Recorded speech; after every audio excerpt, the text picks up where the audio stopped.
नमस्कार दोस्तों, स्वागत है आप सबका अपने YouTube चैनल पर। महापुरुष और ज्ञानी संत अक्सर अपनी बात कहानियों के माध्यम से समझाया करते थे, क्योंकि उन्हें पता होता था कि अगर किसी व्यक्ति को कुछ समझाना है तो वह कहानियों के माध्यम से बहुत ही सरलता से समझ जाता है।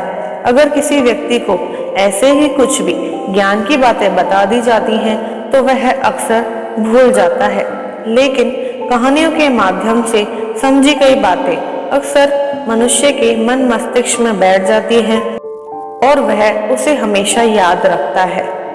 दोस्तों, ऐसी ही एक कहानी भगवान बुद्ध की मैं आपको सुनाने वाली हूँ, जिसे सुनकर आपका मन हर काम में लग जाएगा। लेकिन इसके लिए आपको कहानी को आखिरी तक सुनना पड़ेगा। अपने सभी कामों को पहले खत्म कर ले, फिर एकाग्रचित होकर बैठ जाएं, क्योंकि एकाग्र मन से लिया गया ज्ञान मनुष्य के हृदय में विराजित होता है। तो चलिए कहानी शुरू करते हैं। एक गुरु अपने शिष्यों को ध्यान साधना सिखा रहे थे। तभी एक शिष्य बोल उठा, गुरुजी, मैं कुछ समझ नहीं पा रहा हूँ, क्या मैं आपसे कुछ पूछ सकता हूँ? गुरु ने कहा, हाँ, पूछ सकते हो। शिष्य ने कहा कि जब मैं पानी पीता हूँ तो मेरी प्यास बुझ जाती है, या कोई और भी पानी पीता है तो उसकी प्यास भी बुझ जाती है, तो यह ध्यान के संबंध में क्यों नहीं होता? जब हम आपके कहे अनुसार ध्यान लगाते हैं तो हम में से कोई पहले तो कोई बाद में तो कोई कभी भी ध्यान की स्थिति को प्राप्त नहीं कर पाता है। ऐसा क्यों होता है?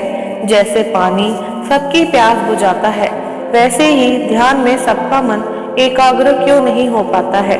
सबको ज्ञान हासिल क्यों नहीं होता है? गुरुजी ने कहा, कल हमें किसी ने भोजन पर आमंत्रित किया है, कल तुम मेरे साथ चलना, मैं तुम्हारे प्रश्नों का उत्तर वहीं पर दूंगा। अगले दिन दोनों गुरु शिष्य भोजन के लिए एक धनी आदमी के घर पहुंचे। धनी आदमी की पत्नी ने उन्हें भोजन पर बुलाया था।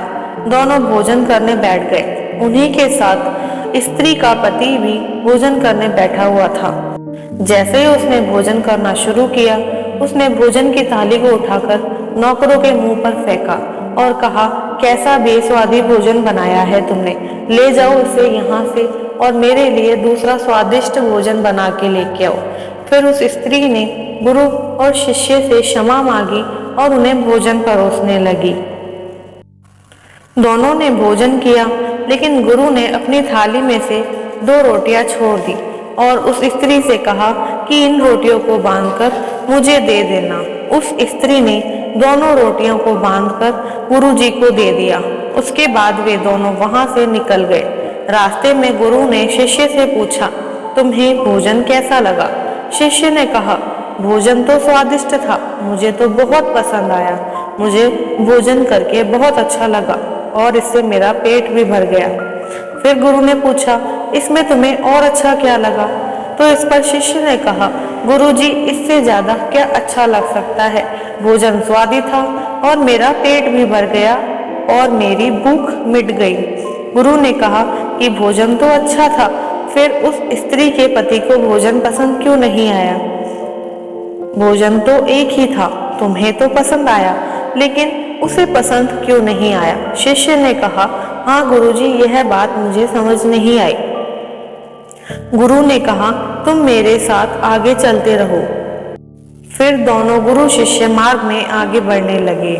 शिष्य ने गुरु से कहा, गुरुजी, हम आश्रम के मार्ग से आगे निकल आए हैं। तब भी गुरुजी ने कहा, हमें थोड़ा और आगे जाना है। रास्ते में थोड़ा और आगे जाने के बाद एक फटेहाल आदमी गुरुजी के सामने आया और उनके चरणों में गिरकर उनसे विनती करने लगा और कहने लगा, परमात्मा, मैं 3 दिन से बहुत भूखा हूँ, मैंने 3 दिनों से कुछ भी नहीं खाया है, कृपया करके मुझे कुछ खाने के लिए दे दीजिए। गुरुजी ने उस आदमी को पेड़ के नीचे बैठाया और वो 2 रोटियां उसे खाने को दी जो उस महिला ने दी थी।